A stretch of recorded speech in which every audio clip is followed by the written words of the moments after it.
All right, let's shift gears to weaponized immigration. What have you got for us, Ed? All right, here we go. Okay, so the issue of illegal immigration is bad enough on its face, right? But the truth is, immigration has been weaponized, right? So let's talk about it.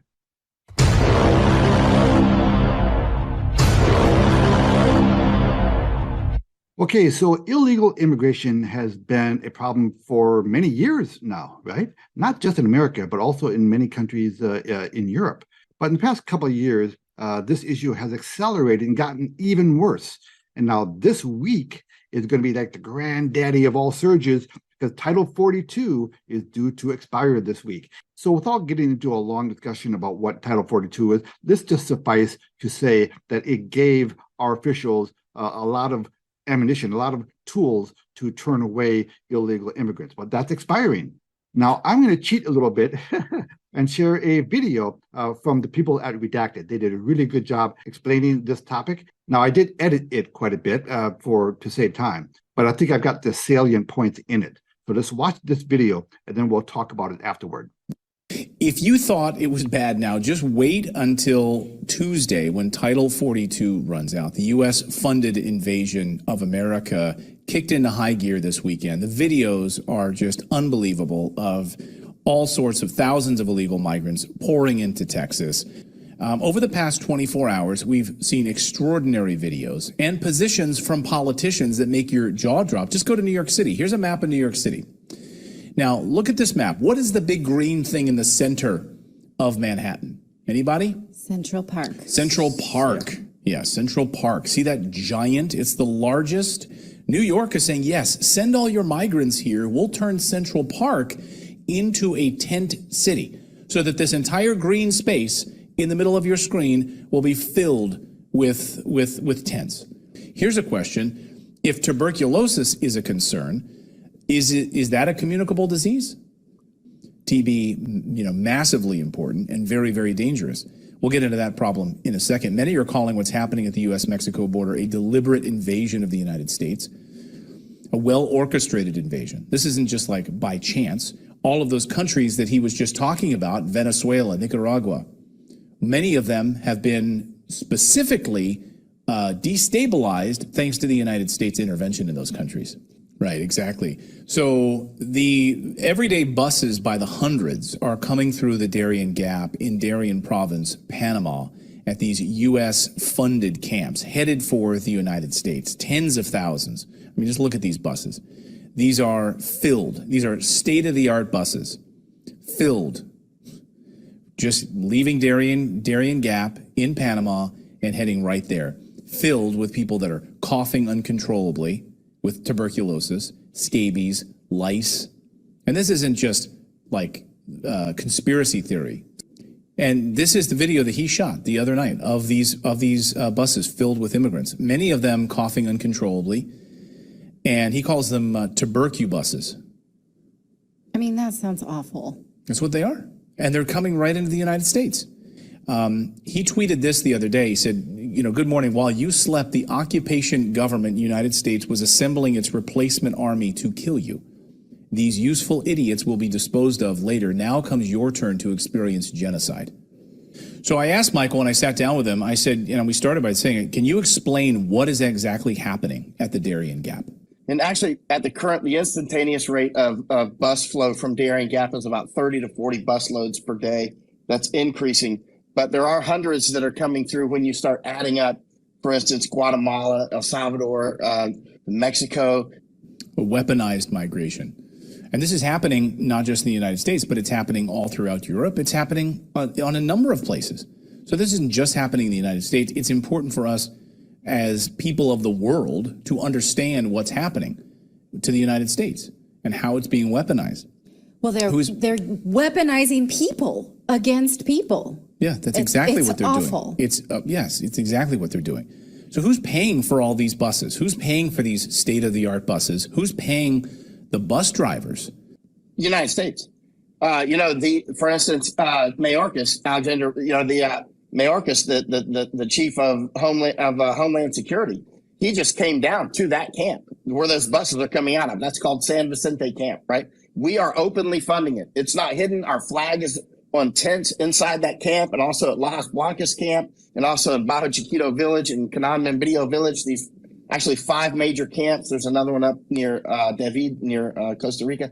The United States is openly funding it, as is the European Union. Now, this is a very interesting question. Who's actually doing this and why? Clearly, the World Economic Forum, they're very open about it. It's right on their website, like Governor Greg Abbott from Texas. He's part of the World Economic Forum. People don't believe me. I say, stop, drop, roll. Web search, Greg Abbott, World Economic Forum. You'll see him on their website. There's his mug with his bio on the World Economic. None of this is hidden. It's right in your face, right? At the end of the day, who's funding all this? The United States government is clearly funding it. Mayorkas came down here with the Southcom commander, commanding general in April. The bottom line is our military is also involved in helping people get through, right? They're clearly involved. The buses are carrying many diseases into the United States, including scabies, tuberculosis. And I asked Michael specifically about this. He's interviewed so many people. He's like literally seen these guys like scratching, itching like crazy.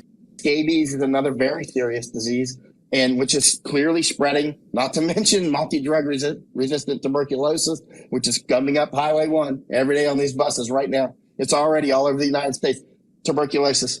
Tuberculosis is one of the worst one of the worst diseases in all human history, right? It's up there with Black Death, yellow fever, smallpox.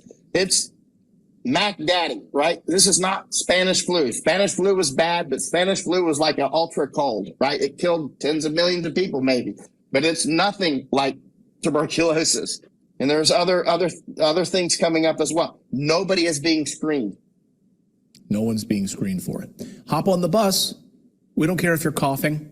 Going to the United States. They don't want them to be protected. They certainly don't want, they would encourage this. They don't want them to be clean, safe, sanitized when they arrive in the United States. That's all part of the plan. So the weaponized migration is not just affecting the United States. You should pay attention and wake up. I mean, it's happening all through Europe. And all you need to do is look at how the World Economic Forum also uses it to take over different countries, weaponize it for what they're doing in the Netherlands, to take over farms, et cetera. It's happening all over the world. Which is the weaponized migration is affecting Panama, Colombia. Okay, so I think we can safely conclude that this illegal immigration going on across the world isn't just about people seeking a better life. This is part of a grand plan, and that illegal migration is being weaponized by the powers to be. So let's bring Rob in and let's talk about it. Stop, drop, roll. I'm not on fire, dude. But man, your country is on fire. It is burning to the ground. You're going to need some people there after the economy collapses, man, to be the zombies in the apocalypse. Like, they're from the movie, man, all those people. Need someone to feed on, huh? Listen, trust me, that was like an 8-minute video, that presentation, which is, I try to keep it to 5 minutes or more. Trust me, I had like 2.5 hours worth of material to get. Yeah. So I left a lot on the table. There's a lot to this topic. But in the spirit of kind of boiling things down for people, listen, this is not just about poor people trying to find a better life. This is part of a grand scheme. Okay, there are forces at work here that most people are completely unaware of. And this is yet another one of these issues that we can circle back to the WEF. We can just follow the breadcrumbs and see who's who's behind all this.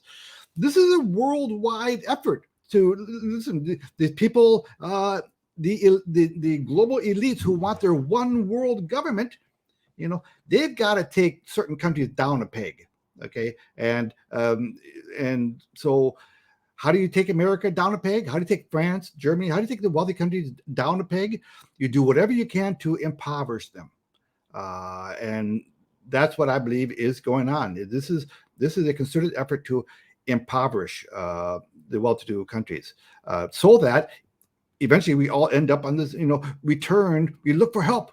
We turn to that governing body who's that benevolent dictator who's there to look out for us, right? I mean, what do you think? I love Redacted, folks. I'll put a link to Redacted down below as well. Make sure you get on their email list and follow them on Twitter and stuff. They are awesome. Clayton does a really good job. I find myself disagreeing with Clayton quite a bit, actually. But the thing that I like about disagreeing with him is it highlights how independent he actually is. If you don't know his background, I think I mentioned before, he used to be on Fox News. He worked in mainstream media. His missus is a producer in that as well. So they've been in the media space for a long time. And I feel like he's finally had, it's what's going to happen to Tucker Carlson as well. He's finally had the muzzle taken off and he's able to be independent. And you can't help but see the disgust in his face. And he's not disgusted by the immigration. He's disgusted by the whole thing. And it's not just one aspect. He's not like disgusted by the people and, they're sick and they have TB and all of those things. That's like really bad. He's disgusted that that's actually allowed to go on.